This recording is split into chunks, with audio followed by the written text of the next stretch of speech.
When I was a lad, most people lived in houses with gardens, and we loved them. Today, most of the dwellings being built are apartments. Yet, people still love gardens. So, the cities of tomorrow must have generous balconies and excellent roof gardens designed to create a sky landscape. London has been catapulted to a position where it ranks alongside those cities which are most fated for their green roof provision. This statement comes from a report published by the Mayor of London in 2019. Maybe so, but a sceptic like me can't help wondering if this is hype. I am, however, delighted that London is doing better. It's the capital of the world's most garden-mad country, and it made a great start on roof gardens with the work of Ralph Hancock in 1936 for the Derry and Toms roof garden. Sadly, London gave up on roof gardens when engulfed by modernism after 1945. The slogan, "Form follows function," came to rule the design world. But the functions the modernists cared about were internal, not environmental. Flat roofs became popular, with such poor detailing that heat leaked out and water leaked in. Le Corbusier was interested in roof space, if not much in plants, and there's no reason why green roofs shouldn't have been integral to the new architectural style. But they weren't. As part of postmodernism, modernism still militates against vegetated buildings. But the playful anything goes aspect of postmodernism, which dates from the 1970s, is finding a place for roof gardens. And many more of them were made in London during the decade covered by the GLA's 2019 report on living roofs and walls, 10 years of urban greening in London. My favourite London example is the garden at 120 in Fenchurch Street in the city. I like the views, I like the planting, and I love the use of a steel frame to create a canopy of vines above the roof. Grapes grown on pergolas were popular in ancient Egypt and in medieval Europe, and they're still a great idea. Other notable examples of London roof gardens are the Coq D'Or terrace at No. 1 Poultry, which has a restaurant enclosure and a sky terrace, the Queen Elizabeth Hall roof garden on the South Bank, which has a folksy cafe and grows vegetables, and the Nomura roof garden, which has a wonderful location overlooking the Thames, though it's a private garden rather than public. The Sky Garden on the Walkie Talkie is good too, but I'm sorry it doesn't have more of an outdoor section. The architect probably thought it would spoil the facade. Anyway, I agree that central London has had its best ever decade for green roofs, but it's nowhere near good enough. And I'm sceptical about the league table on page 29 of the report. The cautionary footnote at the end of the table is more than justified. It states that data collection methods vary. To give some context for the Greater London figures, here's a photo of my own green roof in London. The house was built in 1926 and had a bitumen felt roof with an expected design life of perhaps 15 years. Green roofs weren't fashionable at the time, but it was protected by a layer of clay and rubble that has lasted 6 times as long as expected already.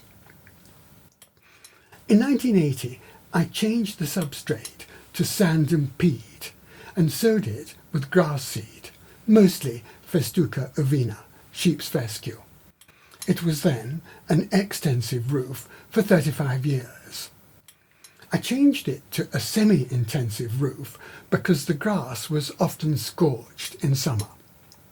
This was done by installing mist irrigation and a modern roofing membrane and root barrier to give the bitumen better protection against root damage. You could challenge the irrigation on sustainability grounds, but it only runs for about 6 weeks a year, and there's a rain garden at ground level so that any discharge of irrigation water is returned to the aquifer, letting the water company sell it back to me on another occasion. We also do a little urban food production, including chives, mint, sage, marjoram, dandelions and chickweed. Now for the comparison. Greater London has 0.17 square metres per inhabitant, which is the size of a chair cushion. The green portion of my roof is 18 square metres, and you'd need 105 cushions to cover it. Here's a photograph of me suffering during the 2020 COVID lockdown. I was probably writing a podcast and thinking about how much greener the Canary Wharf office cluster you see in the background could have been. I'd be interested to hear of other landscape architects' experience of retrofitting green roofs. Canary Wharf does in fact have more roof garden space than most office developments in London. It took me a while to appreciate this because most of it is, in quotation marks, at ground level. It has shopping malls and many layers of car parking below this level.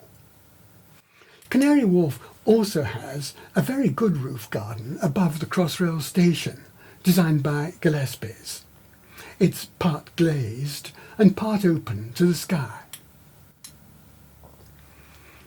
In 1996, I published an essay on eco-cities with a diagram to make the point that most future roof space should be vegetated unless there's a good reason for it to be unvegetated. The diagram also showed a policy for deciding whether green roofs should be habitat space, garden space, or non-vegetated. The text that went with the diagram listed 10 reasons for building vegetation-sheltered cities. They relate to water, glare, CO2, habitat, noise, dust, insulation, plants, food and flowers. Not long after doing the eco-city diagram and writing the list, I did a montage with the title New York as It Should Be. It showed a dreary wasteland of roofing membranes, masts, wires and storage tanks transformed into a neat landscape of grass and pools. Piracy of the image is dropping now, but in late 2020 I found 244 unlicensed copies on the web. Now, I'm not claiming piracy, but New York's local laws 92 and 94, implemented in 2019, have a requirement that any roof undergoing major construction must be covered in either solar panels or a green roof system. This law was passed to help mitigate climate change. It's a welcome law, but could result in too many un-Vitruvian green roofs, lacking either social or ecological or visual excellence. A well-designed sky space zone could be quiet, breezy, sheltered, sunny, shady, green, beautiful, and as rich in flowers as it would be in birds, bees and butterflies. Getting back to London. In 2010, thinking about the sheep's fescue on my own roof, I did a tongue-in-cheek montage to show an idea for rooftop sheep grazing across the road from the Bank of England in the City of London. The design aims were ecological and visual, rather than social. Still dreaming about green roofs in 2014, I did another montage to show how the roofscape you see from the dome of St Paul's Cathedral could be transformed into a sky garden satisfying all three of the Vitruvian objectives. In such a busy part of London, this would be more appropriate than exclusive use for fauna and flora. Sedum roofs remind me of 1960s home insulation, which was a thin layer of fiberglass in the attic, if you had one. 50 millimeters of substrate is okay for a few species, but won't create serious wildlife habitat or a sufficiently capacious sponge for detaining rainwater. Insulation requirements have gone up to 270 millimetres in roofs in London, and the same thickness should apply to the topsoil requirement on mandated green roofs. The person who's done most to make EcoCity roofs and walls a reality is Stefano Boeri. His Bosco Verticale, or vertical forest, appears to work well and to be suited to the climate of North Italy. He's now planning to take the idea forward at Luzhou, a subtropical city in central China.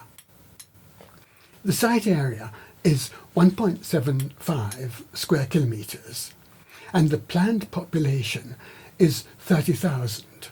That's denser than London, but less dense than Paris. All the buildings will be covered by plants and trees. I admire the ambition and am pleased that there are more trees on the roofs than on the balconies, where they tend to limit social enjoyment of the balcony and of the rooms behind them, which can easily be too dark. The exteriors of green buildings should have all the Vitruvian qualities: utilitas, firmitas, and venustas, which landscape architects can translate as utility, ecology, and beauty. Now for a comment on Boeri's roofscape contouring. It's good. How Mogridge explained the idea in a lecture to the Landscape Institute's London branch in 2013. Here's what he said. And put this forward to the GLC, no, Greater London Authority it is now, that they should do something like this and look at the city of London, or London as a whole, and think about the heights of buildings and draw a contour plan of the bottom of the open sky for the whole of London. This actual diagram, the first effort, is not accurate. It shouldn't be taken too seriously. The lines are too low. And in fact, when we worked in Edinburgh, it needs to be more fragmented than that. But I think this concept is something that we as an institute should promote, that the open sky across the whole of London should be designed properly. I very much agree that the Landscape Institute has a role in this. Following the ASLA example, it should publish policy documents and engage in lobbying. The Skyscape policy I suggest is that most roofs and many walls should be vegetated. Roof contouring should relate to natural landforms and other features, to social functions, to historic contexts, to visual objectives, and to habitat and hydrological objectives. High buildings policy is an aspect of this. On riverside sites in London, it's better to keep high buildings at some distance from the water margin, like the Shard, which may still be the tallest building in Europe. high buildings should not be allowed to intimidate the river environment. Like the tall plants in a herbaceous border, they should take a back seat with the small critters in front of them. This is a good example of a lesson that cities can learn from gardens. Vegetating buildings will help blend them into groups so that they look less like matchboxes and tombstones. I've done a view of Canary Wharf to show how this could work for a cluster of buildings, and I've done a view of Chicago to show how it might work out in more detail. Walk-up roofscapes in the style of Friedensreich Hundertwasser are a joy, but the extent to which this can be done is limited by the building's use and ownership. It works well for the Nanyang Technical University in Singapore, where it also exemplifies a national policy.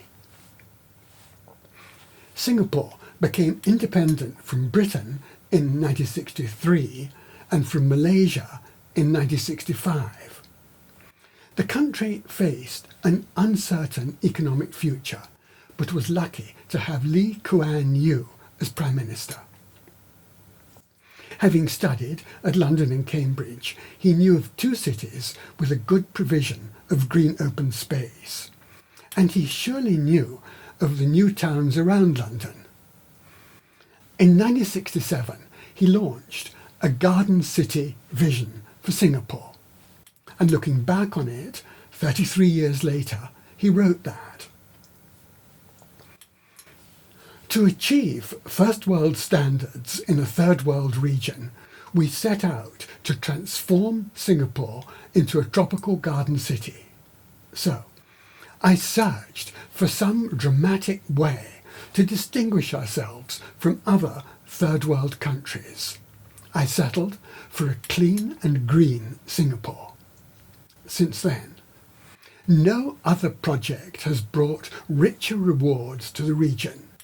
It was good for morale, for tourists, and for investors. You therefore saw greening as the most cost-effective project I have launched, and Singapore is now a very wealthy city.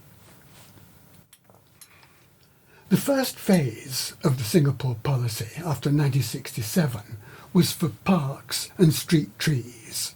It was a popular success. In 1998, the second phase of the policy was to make Singapore a city in a garden by integrating greenery into the daily lives of Singaporeans.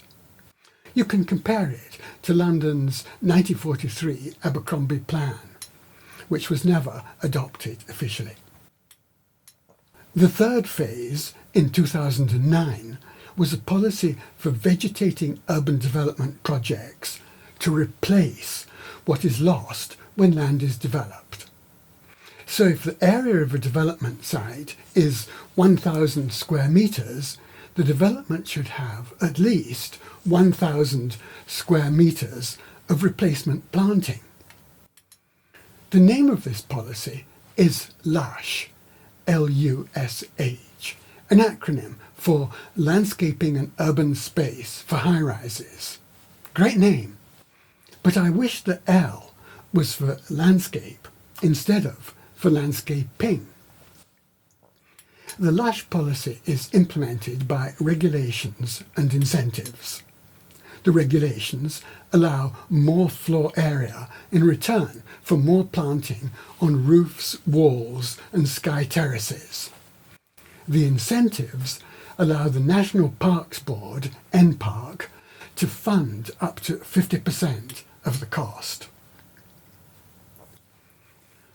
London is also planning more greening of buildings.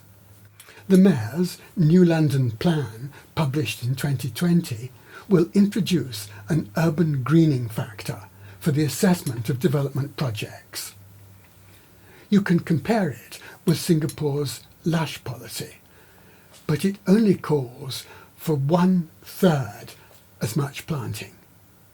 This is a mistake, and so is the failure to assess greening proposals for social and visual criteria as well as for ecological criteria. In my opinion, London needs an ambitious design objective. A city in a landscape would be fine. And it also needs a landscape infrastructure plan supported by green building regulations and financial incentives, all with the aim of creating what Sir Geoffrey Jellicoe called a collective landscape. My concluding point is that there is little new about these ideas. The village of Skara Brae in the Orkney Islands is older than the stones at Stonehenge and older than the pyramids at Giza. It dates from before 3000 BCE. The houses were built with freestanding walls. Material, including rubbish and shells, was then heaped against the walls, insulating them and becoming living walls. No traces of the roofs survive, but they are thought to have been turf supported by whalebones. This created what now look like subterranean, earth-sheltered dwellings. For a wind-lashed and rain-lashed group of islands, with the North Sea on one coast and the Atlantic Ocean on the other coast, it was a very appropriate construction method, combining, we might say, good landscape architecture and good landscape planning. With the roofs repaired, you could live in a 5,000-year-old house. How's that for earth-sheltered sustainability with living walls and roofs?